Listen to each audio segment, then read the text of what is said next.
Before I get to the main subject, I thought we would just rehouse this wee guy, Chiladonoptera lestoni. He's okay in here, the enclosure's big enough, it just looks a bit rubbish. So I'm just going to revamp this enclosure. It's got live moss in the bottom there, but it's starting to turn a bit yellow, so I've got a bit of an alternative just to pad the bottom out a little and then we'll get him in. I'm going to use this reindeer moss instead. The reason being, I think this stuff holds its colour even after it's dead. I don't know if this is already dead or if it's alive or what. I'm not too familiar with it, but it's certainly worth a try.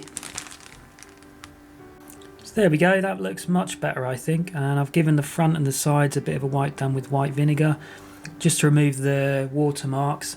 And the mantis plops when they're making a dirty protest and firing their excrement all over the sides of their enclosures, but looks much cleaner now, much nicer. Let's get him in.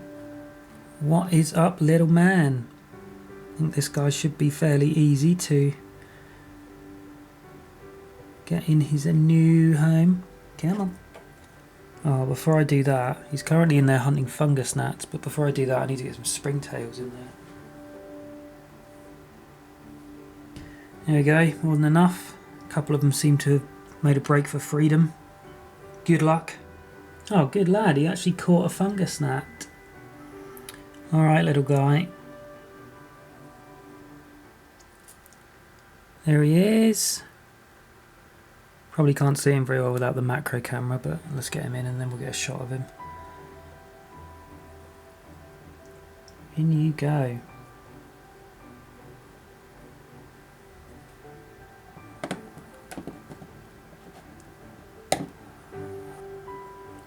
And there he is, top of the world.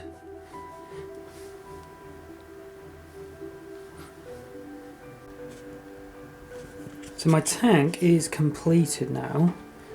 I'm quite proud of this actually, because it's took me ages to figure out a good locking mechanism, but this one seems to work fairly well. It's just a hinge with a magnet on it, so I can pop that up and then lift it, and then that will connect back, and it's quite strong, so might use that going forwards.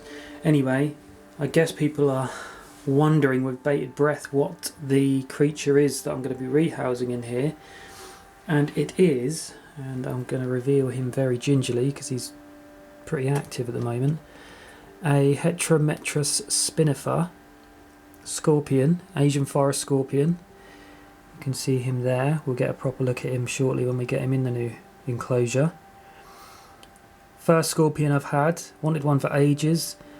I had been keeping an eye out on my local dealers, but unfortunately I hadn't been able to pick one up, so I did manage to find one, but he's a bit bigger than I was expecting, so to be honest I kind of feel like this might be a bit small for him,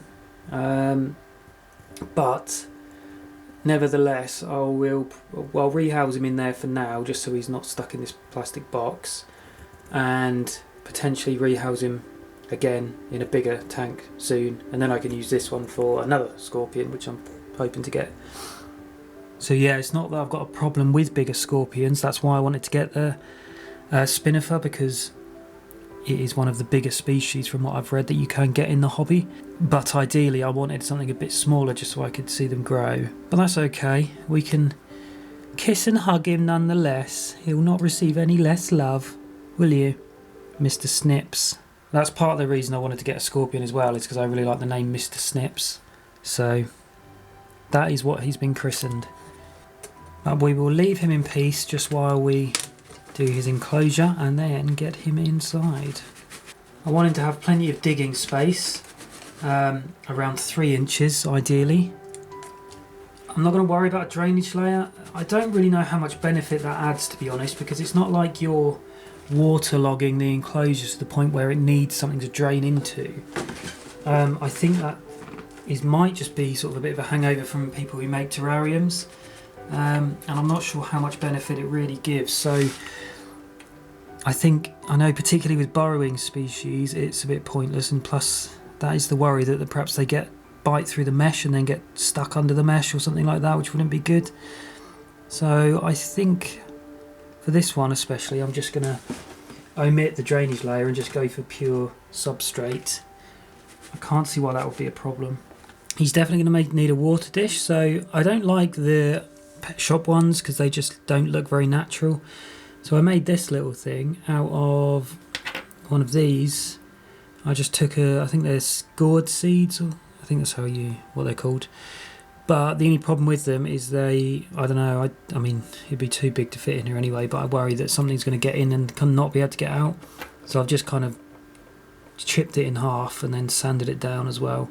Should make a cool little water bowl. I think that looks quite cool. I haven't done anything too fancy. I normally would like to try and go for a theme, but because I'm not that experienced with scorpions, I thought I'd keep it fairly basic. So we've got some verticality with some dead plants, just some forest floor decorations.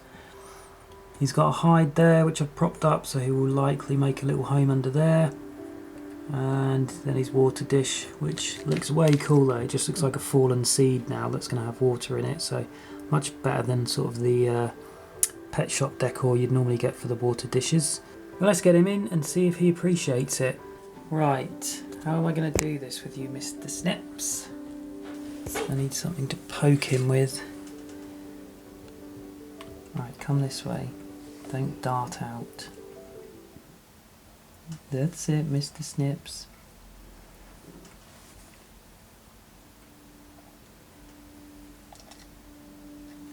Good boy. Can you see him in there?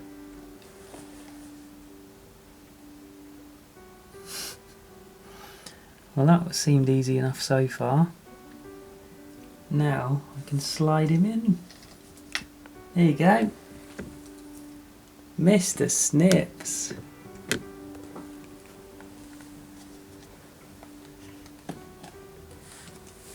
That'll do for now, won't it? But I think it's a bit small for him. We better close you off, mister. Just in case. Oh yeah, that's better.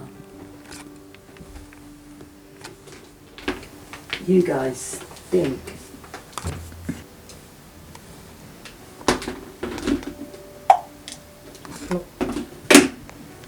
What's this? I'm just a little cricket, minding my own business.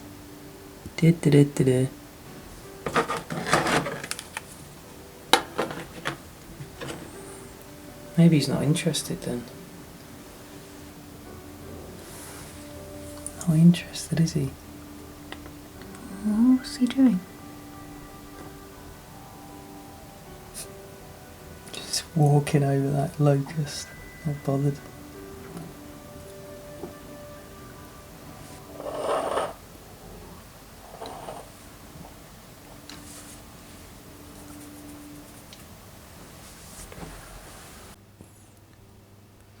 Hey there, Mr. Snips. So he had, after the really non-eventful rehouse of his nice pristine enclosure, it's been a few days and look what he's done to it. Completely wrecked it. Destroyed. It's really funny as well. He's even moved the leaves to block out all the light. He's got his own personal blackout blinds. It's like me in the morning when the sun's coming in the window. He hasn't really been out and about, but that's fine. I'm sure he will settle in.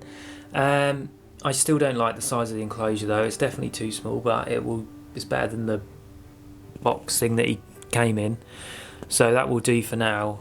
And then I've got this, which I'm going to be revamping in the next couple of days to pop him in, just so he's got more space to roam around in, as he's clearly so active. I have came in here though late at night when the lights are off and caught him in the act walking around, so he's just settling in, I think. Once again guys, thanks for your continued support. If you'd like to see more of this kind of content, pop a subscribe and I will see you on the next video.